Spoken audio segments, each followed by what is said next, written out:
Hi. You're listening to Career Interrupted, a podcast from TechPixies, and I'm your host, Joy Foster. And today I have with me a psychotherapist who has over 30 years of experience and a specialization in trauma. And she's come on to talk about her new book, 20 Ways to Break Free from Trauma, and also give us some tips and tricks when it comes to managing the trauma in our lives as we navigate career interruptions. So welcome, Philippa Smethurst, to our podcast. I'm so glad you're here. And thank you for sharing this incredible knowledge that you have built up over so many decades. Thank you for having me. And thank you to TechPixies for helping me in the last year with the book. Oh, well, very excited to hear more about that. So let's start first and foremost with the question that I ask all of our guests. And that is, have you had a career interruption, and could you describe it to us? Yeah. So this career interruption was in my late 20s when I was a teacher. I taught 4 years music, and then I decided to go still as a teacher, but to do something very different, which was to travel to the People's Republic of China to teach English in a university. So in a way, it was an interruption, as in I was in another country, another culture, and in another way, there was a continuation on with the teaching. But what actually transpired was what the interruption was, because I happened to go in the year 1988 to 90.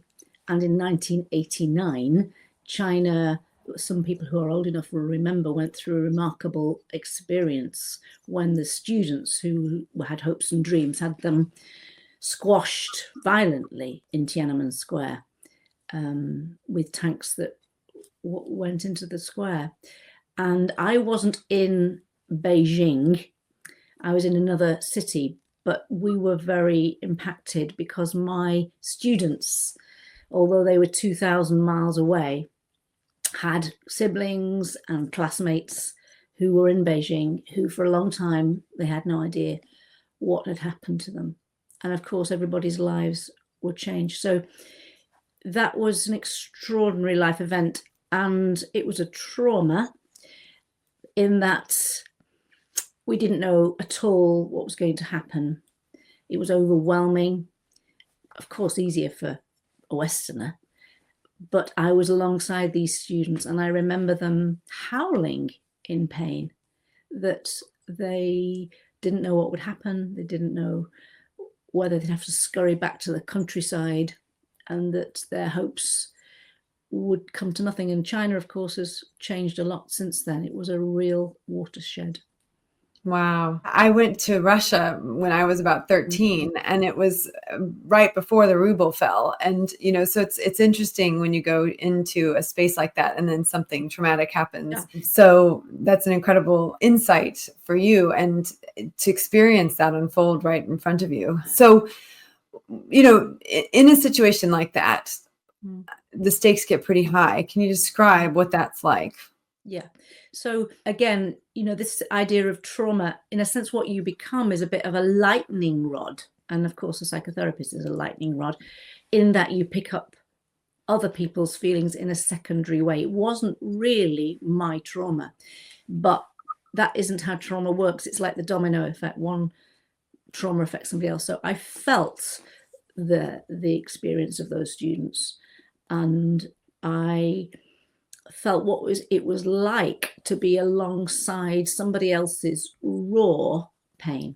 And the thing that I felt, and I was only young, and I wasn't trained at that point, what I felt was instinctively that it was a privilege to be alongside, to not try and fix, not try and put a platitude across or anything, not to say anything, actually, but to sit with and to be alongside. And that's always felt to me like a profound idea. It still does. And in some ways, I think the downside of social media is that any trauma that happens in the world gets shared, and people will absorb it and watch it and get sucked into it and get involved in it. They may personally know someone who's going through it. So I think this secondary effect that you're talking about is quite real for a lot of people, especially with the prevalence of social media. I think that's right. And sometimes what we get is very what I call whipped up. So if you think of my, glass of a bottle of water, rather than being kind of contained. The water is at the top, but not only at the top, it's flowing over the top then. Yeah. And what we can easily do if we watch too much social media or doom scroll, as they call it, we whip ourselves up more. And that means we become reactive. And then that, gets passed on. We start to be ratty with our partner. But actually, it's not getting to properly dispel what's gone on, because what's all that charge does, and it's sometimes like, the fizz in a bottle of Coke, that fizz has to go somewhere. What the charge does is, as I say, clog us up or get pushed out. But what it's doing, I think, is an expression of when we're wounded, when we have been hurt, when we're very frightened and very upset. And we can be upset if we've been in a Californian fire and our homes are burned, or if we're in Gaza or wherever we are and something is existentially threatening to us. An incident can do it, but also an accumulative experience can do it. I heard Oprah talk about this once, that there's trauma as in like an event happens, and then there's micro trauma that happens over a period of time that has the same effect as a major trauma, because it's happening all the time. Racism is a good example of that. Racism, yeah. Ageism. Isms, disregarding somebody else, belittling somebody else, denigrating somebody else's reality. It happens all the time, as you say, Joy, in micro ways. And the thing about that is, because it's our reality, if that's us, if it's happening to us, it could be a child who isn't properly loved, is disregarded for whatever reason, doesn't get the proper spark in the eye that they need from the loved one. That micro trauma, that pain, it becomes such a reality, but isn't recognized as anything at all. It's just normal. Yeah. So it gets disregarded inside of us. We treat ourselves as we're treated. And what are the fears and doubts that come along when you're in in those when the stakes are really high and you're faced with something really traumatic? What are the fears and doubts that then come in? Yeah. So if I go back to the idea that overwhelm, the fizz in the bottle has to go somewhere. I think it, broadly speaking, fits into two categories. One is that we either feel too much, we get ramped up in the red zone, and then we're out of control. We get addicted to run away from the pains and we're on a kind of run. We drink it away, or we use substance abuse, or we work it away, we push it down, the kind of too much.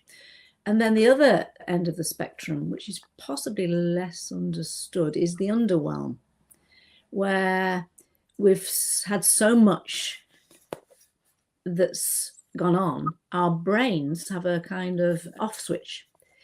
It's like a circuit breaker in an electricity system.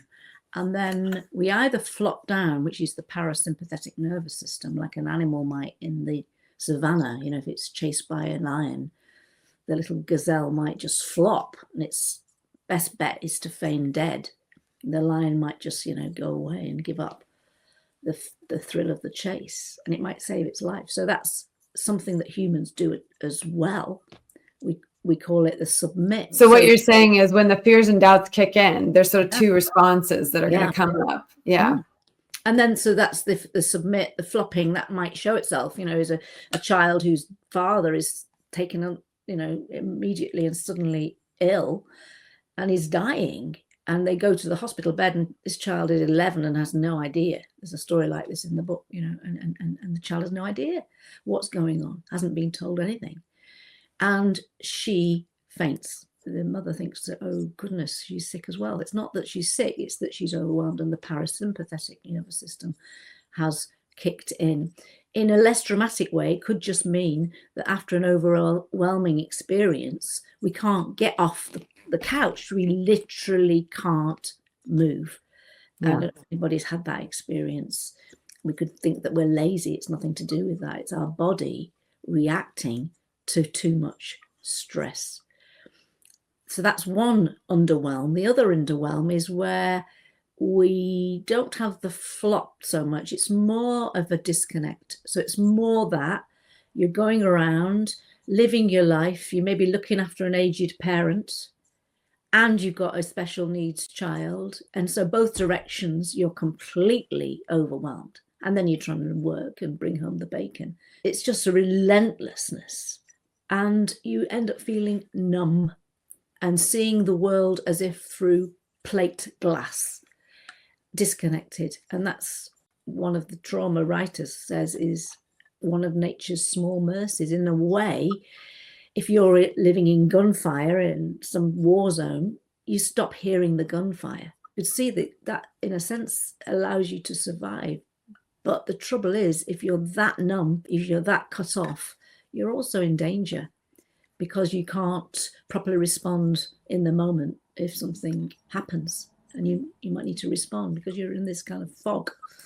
So yeah, I would say those two things is the way I think, the too much and the too little. And sometimes we think of it as a trauma thermometer. This is the idea that Professor Dan Siegel. So I've got a picture here of a thermometer where the too much is red and the too little is blue. Those two ideas that I've just put to you, and where we want to be, and where it's nice to be, is if our bodies and minds feel in the green zone, calm, we can breathe, we're safe, and we can think. We know if we're in that place, don't we? Yeah. It's nice. It is nice. Well, one of the tools we use at TechPixies actually is to help people. When people come into our program, we get them to create a vision board, something that they would love, a year from now, 3 years from now, things that they would love.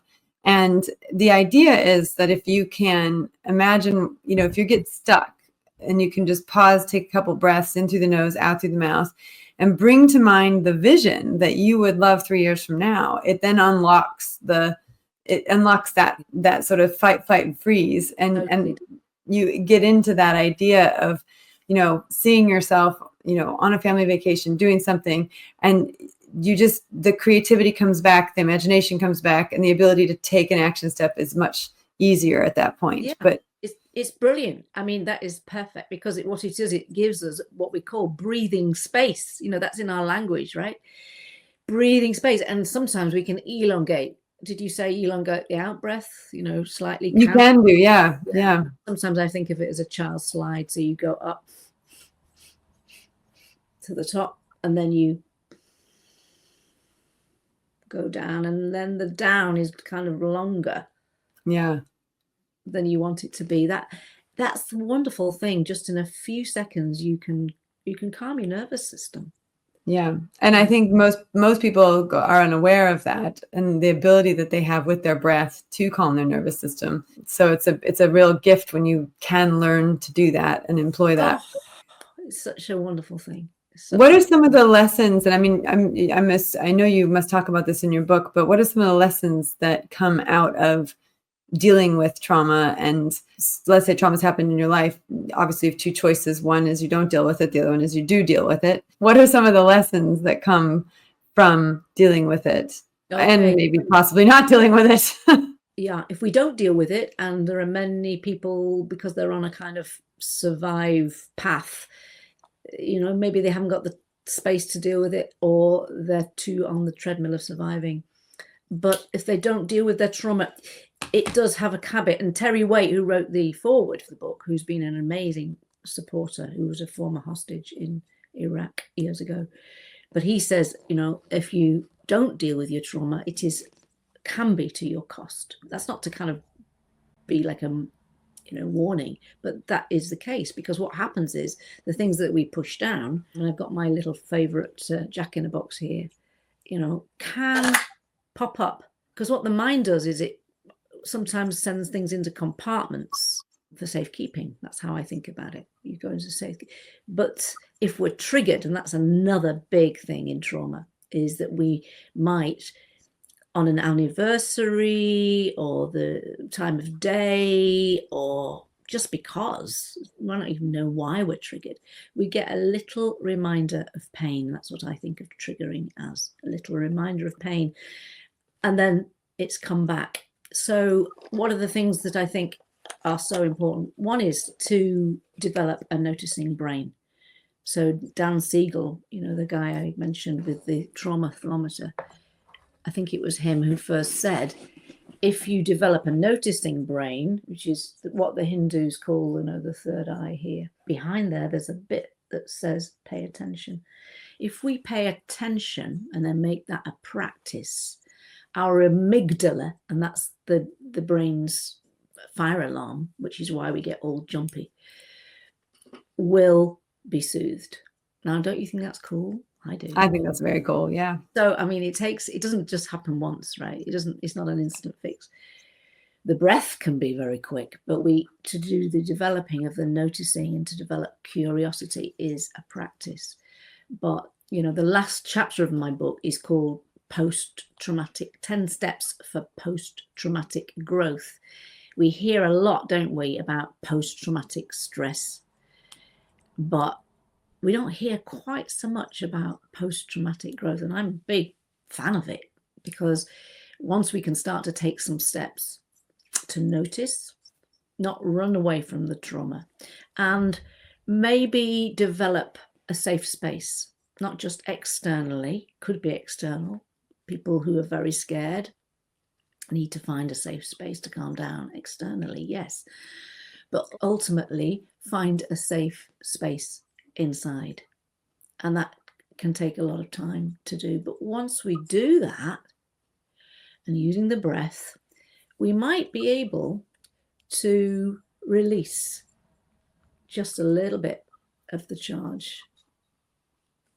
And people can do that in all kinds of ways. Can you see the charge there going in my feet? Yeah, from the bottle that you shook up earlier, you're slowly releasing it. Right. Yeah. Yeah, So and it's not overflowing. Trauma shakes us up. It gets under our skin. It's that too much. So we release. Yeah. We release a little bit. Now, how do we do that? There's not one way fits all. We can do it through exercise, while swimming. I'm a runner. I've always been a runner. It's a release for me, We can do it through writing. I'm a big fan of writing.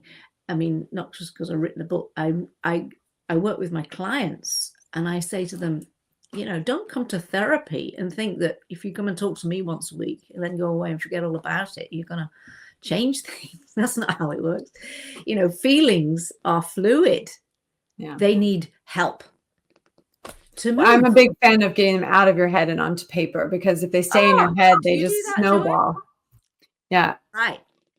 So we say this very similarly. We say the word, notice what you're noticing, right? Become the person who notices, use that metacognition to really be aware of the thoughts that you're thinking. And I heard someone say recently, it's not that I think, therefore I am is incorrect. It's the ability to notice the thought that makes you who you are. Right. And also what you pay attention to grows. Yeah. Isn't it? So it's like a little seed, if you pay attention to the calm, to the state of being that you want to exhibit, that will grow. Yeah. I love that. Yeah. It's amazing though. I think until you consciously make an effort to learn about trauma and what you can do to, heal it in your life, some trauma may never be resolved, but there's healing that can happen as a result of spending time doing these exercises. So lessons to be learned in terms of getting out of your head, getting onto paper, really understanding how it works. I loved your analogy of the Coke bottle. When you see a visual image like that, or even the Jack in the Box, it's beautiful, because your brain processes imagery so much better than it does words. And so those are great analogies. Yeah. I'll tell you a funny thing. I went to an Oxford college to do my book launch. It was ever so, frosty, because Oxford colleges, and they, I brought all my visual aids out. I've got another one in a minute to show you. And they said to me, you get the first prize. No other person ever brings visual aids to an Oxford college. Well, they don't, do they? Because they're all academic. Yeah, but I can imagine that your talk will be very memorable for them because of that. I don't care. I don't care. I like it. So yeah. So what other lessons are there for us? So I'm going to give you another visual here. She's one of my absolute favorites. And this is, somebody has called it a stale gingerbread man, which is a little bit rude, but you can see what it is. It's a kind of velour doll. And this represents our going on with life self, right? So imagine that we've had trauma, either an incident or a past thing that still, we know that something's still inside. It sometimes feels like we're walking over the top of ourselves like ice, but underneath the ice in the pond there's something else. So here's the something else. And this is the fun bit. And these are the dolls that are held in the back of the doll. So can we imagine what this is, what this friend is? Okay, so you're holding up sort of a angry, red, sort of devil-looking character. Okay, so this is the fight. This is the part that sees red, that flips our lid when we feel scared. When people are scared, I also think scared is camouflaged very often. We don't know we're scared. What we see is cross, and it's like a trampoline. You touch the fear up into the anger. So this is very common, road rage. Probably all do it, right? I'll go on with the repertoire of what's inside here. So can we imagine what this little friend is? Okay, so you've held up another sort of character. He's got a blue face and a yellow body, and that's probably fear, right? It's fear, but it's flight. So you can see that he's running. So this could be running from the hills. Addiction. We're any kind of addiction. What I think is escaping unbearable feelings. That's usually what that's about. So here we have the one that I mentioned earlier, the flop. Okay, so this is a person with a green outfit and a yellow head, and quite floppy. Quite floppy, really floppy. Yeah, gone under the radar, parasympathetic nervous system, can't get off the couch. And then we have, I haven't spoken about this as aspect so far. Can you imagine what that is? Okay, so this is a gray figure with no mouth, so feeling like you have no voice and you can't express it. Yeah, so we call this freeze. There are people in the world who've had such terrible things happen to them. Their fear is in their bodies. They can't actually properly breathe. They breathe so shallowly, and they have no confidence in themselves, and they always defer to other people. They never have an opinion. Have you ever met anybody like that? Yeah. That's the freeze. And then lastly, and this is where another little bit of a skill as I teach comes in. So this is a character that almost looks like a child. So is this sort of your inner child? Yeah, perfect. Oh, she's good. Right. So this is, if you like, the young part of us. Now, not everybody wants to talk about the child inside. It can feel a bit infantilizing, but we do all have a vulnerable self, however old we are. And sometimes, of course, that part of us has been hurt in trauma, either because it happened when we were young, when we're very raw and vulnerable anyway, or because it happened later, but we're still vulnerable from it. So one of the things that I talk about a lot is, if you like, finding that part of us inside. If you see a parent with a very, very small child, I'm sure you've had this experience. You go to a cafe, this tiny, tiny baby comes in with a big parent, and the baby is zonked. It's asleep on the chest of the parent, and it's just the most wonderful sight, isn't it?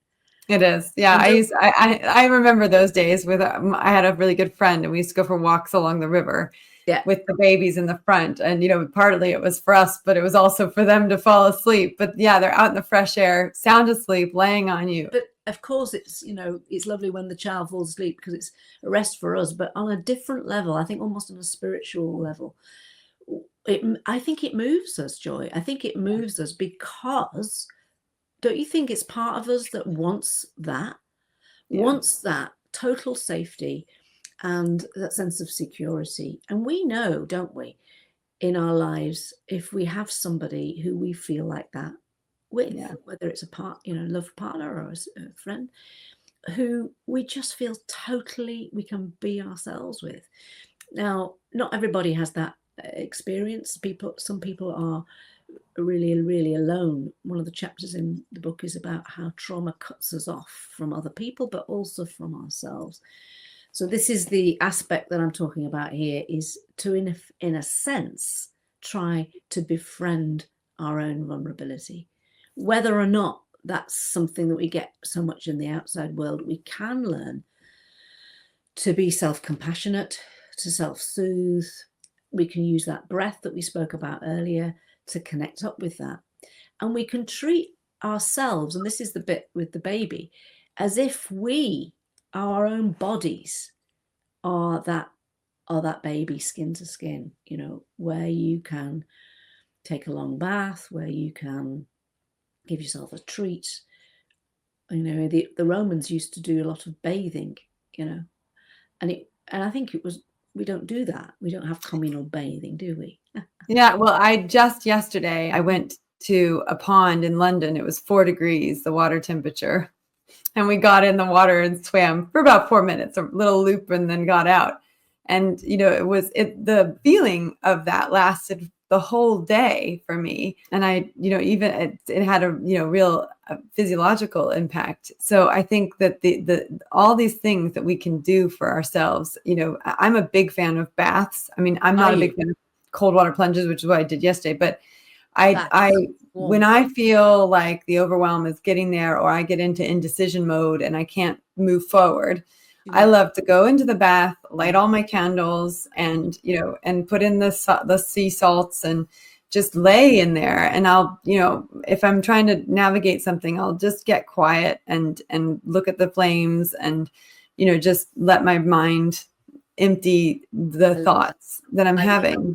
I love that. Do you know, there's a little thing that somebody said to me: don't just do something, just stop and stand there. It's like a turning around of that. Don't just stand there, do something. It's the turning around. And I think you're absolutely spot on. It's that stopping and allowing ourselves to be calm and to bring things down and just be kind. And that's the other thing I say to folk is, can you treat yourself? Because some people, sadly, and I work with people who've had very, very severe trauma sometimes, they have a part of them that hates themselves, that feels ashamed.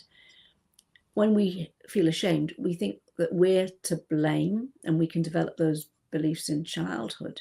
So, for example, somebody whose brothers died, maybe in a very difficult way, that the brother who's left, even though he knows it wasn't his fault intellectually, can still feel like it is. And for years and years and years goes around feeling that shame. And it's almost as like an attack on the self. And it can stick to itself like Velcro, those kinds of beliefs. And we can go around being self-hating. So to be able to mitigate that self-attack by self-compassion, by treating ourselves as if we matter. That's what I say to people. Treat yourself as if you matter. Now, why I like that is that you might not really feel you matter, because that belief can go so deep. The tentacles of these things get very deep. But we can learn to treat ourselves as if we matter. And then slowly, slowly, slowly, that bit can grow. So those are the kinds of things that I think that can help. And to not underestimate psychological pain. We some of us have been brought up with messages like, what have you got to be moaning about? Or because psychological pain is so often hidden, if you have a wound on your arm, you put a bandage on it, or a splint, you go and get it fixed. Everybody says, oh, how's your arm?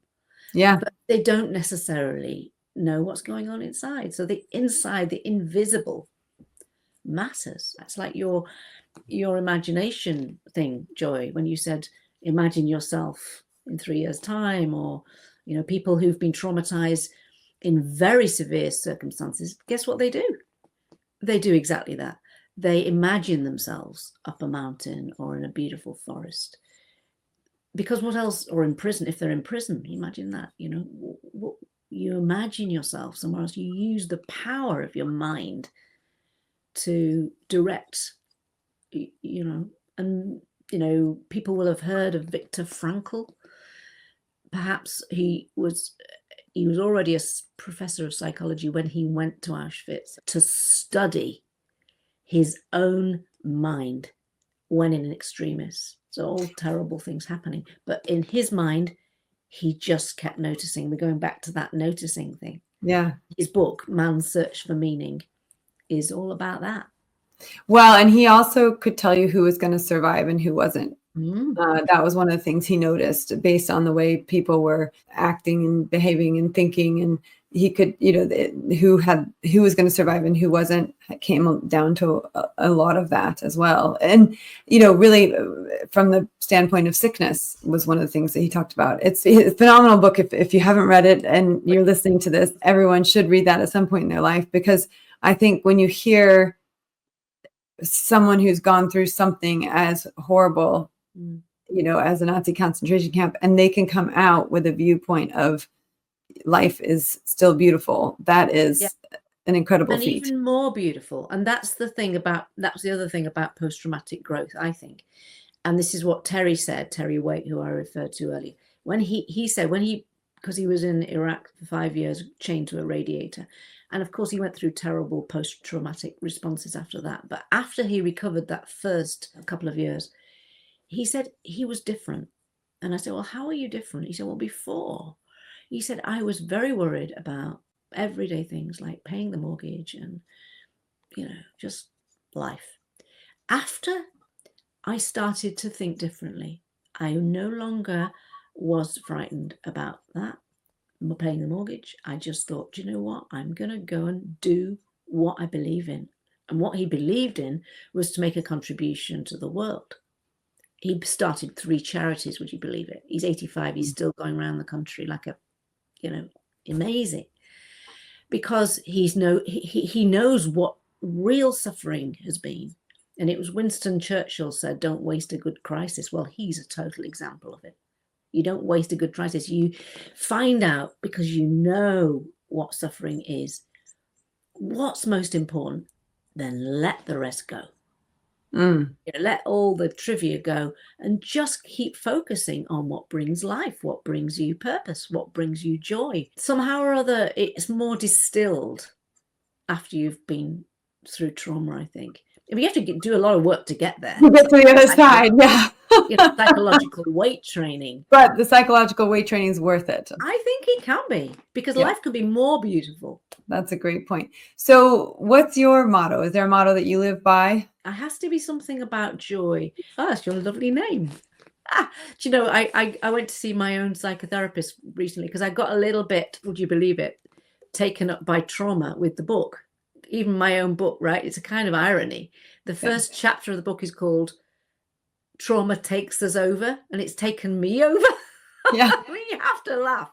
So I got out of balance. I stopped doing all of the things that I should do to keep myself in balance.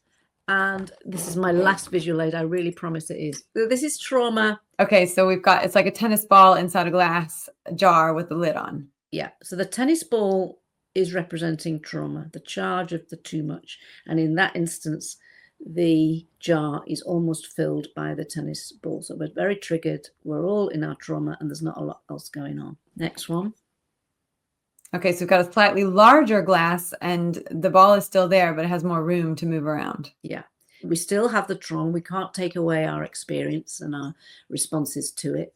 But what we've put around are rather like concentric circles around a volcano, other good things that dissipate the charge, that help feed us and bring us joy, beauty, feeling a perspective in the world. Okay, so it's got a really large jar here and a lot of space. The trauma is still there, but there's more life in the jar.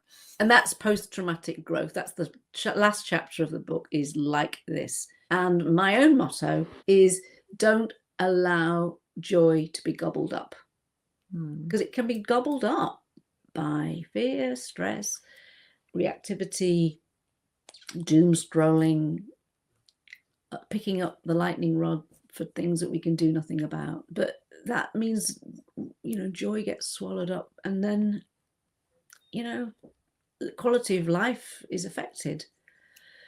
Yeah. Whatever brings us joy, do it. It's funny because one of our more recent podcast guests said her motto was say yes to joy. So I'm loving this theme, coming out the other side of trauma, is so enlightening. It's brain-based evidence. That's what we talk a lot about at TechPixies, giving ourselves brain-based evidence. It's brain-based evidence for the future that no matter what you go through in life, it will always get better. So when you do come out of a trauma and in the and you're able to live in that glass jar that's much bigger, and the trauma's still there, but your life is much bigger. Right. Your perspective on life in terms of, not letting joy be gobbled up. Yeah. That idea that if something then happens again, you're able to say, well, I got through it once, I can get through it again. That's that. Yeah. There's You've power grown, in that. haven't you? You've grown, you know what trauma is, you know what suffering is.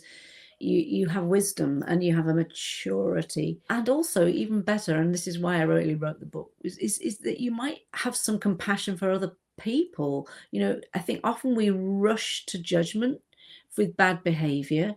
That's not to say we shouldn't set boundaries and say if people cross our boundary, we should be honest about those things, but that doesn't mean to say we should jump to judgment. And sometimes I think in our society, there are people who are really on the edge and who slip through the net of the services that are provided, mental health services and agencies. It's not necessarily always the agency's fault, but we don't connect it all up like we should. And sometimes we can rush to judgment. But if we understand that it could be trauma, and it could be a trauma response that's really at the root. I mean, one of the examples is that sometimes if we have a cry, like an animal in distress, a wail, or like a baby, if that's naturally what we would do, sometimes if it's very scary, we don't make the sound. Our howl, our screams are sent and buried deep down. And occasionally, I think you come across people in life who you sense have that buried scream, and then you might feel like you don't want to be near them because they exude a neediness or something like that. But that's a trauma response. Yeah. If we know that, it's like, okay, well, we will give that person more air, more space, more compassion, more understanding, won't we?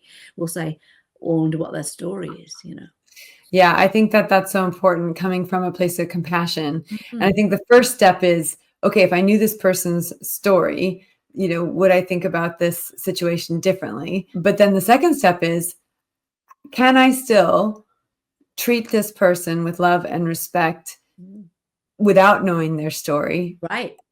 Right. And then I think that's that true form of compassion.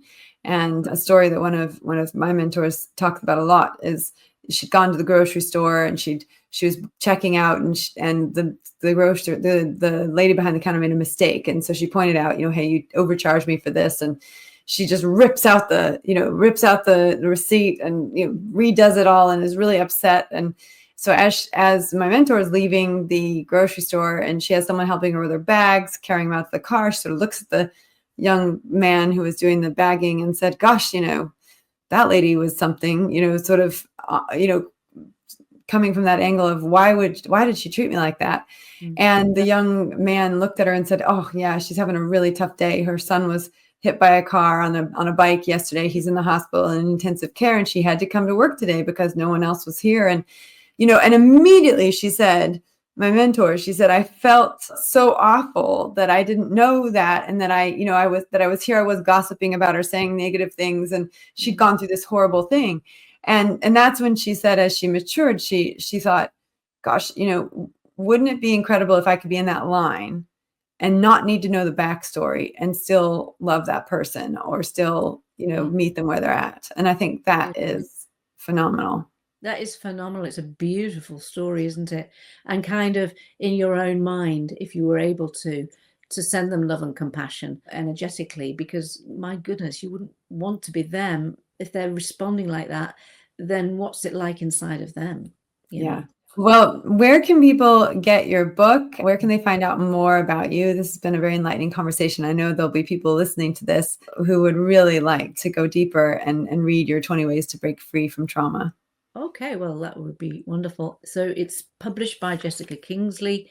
It's on Amazon, I think at the moment, for £13.78 randomly. And it may be going on audiobook. The thing about, which I think might be good, because there's a lot of exercises, like we talked about the breathing exercises and the imaginative clearing space. Every chapter is full of exercises. And I think in a sense that might be quite nice to have it on an audiobook. Anyway, it's not an audiobook at the moment. If anybody wants to look at the YouTube channel, I have Break Free from Trauma, my YouTube channel, with little videos. And the videos are designed just to talk about each of the 20 ways we go through. Oh, brilliant. Like freeze, flop, when your trust is broken, despair, aloneness, my trauma, your trauma, destructive cycles. So there's 20. And then the last, of course, the post-traumatic growth. There's the YouTube channel. It's all on the website, philippasmethurst.com. Yeah. Okay, great. And we will link to all of that in the show notes. Thank you. So yeah, so anybody watching this or listening to this, if you go to our website and find the podcast episode, you'll be able to get all of the links there. And you, of course, will know Kirsty van der Mug, who helped with my website. Yes. No, Kirsty is a Tech Pixie, and we love our amazing Tech Pixie alumni community. They do incredible things in the world. And I'm so glad that she was able to help you with that. Yeah, and I went on her podcast. She's great. She is great. No, she's well, everyone that I've met in Tech Pixies is pretty fabulous. And then by extension, everyone we meet through Tech Pixies are pretty fabulous too. So I'm really grateful I got to meet you, and thank you for giving us your time. Yes, yeah. Thank you for giving us your time. It's so great. Thank you for having me. I really enjoyed the conversation, Joy. Thank you. My pleasure. All right. Well, that was wonderful to get to speak to someone who spent 30 years studying trauma and helping people navigate their way through it and out to a more beautiful world on the other side. So if you're listening to this and, this has maybe triggered you to be reminded of some trauma in your life. It's interesting, as we were having that conversation, a lot of my traumas came to the surface. And so it's important that we address them, and we don't try and suppress them. So I do hope that you find value in this, and of course, get your hands on her book. And as I do, whenever I interview an author, I purchase 4 of the books, and we will offer those up on social media. So keep your eyes peeled. You might have the opportunity to win Philippa's book as well. Thank you for listening. Have a great week, and we'll see you next week.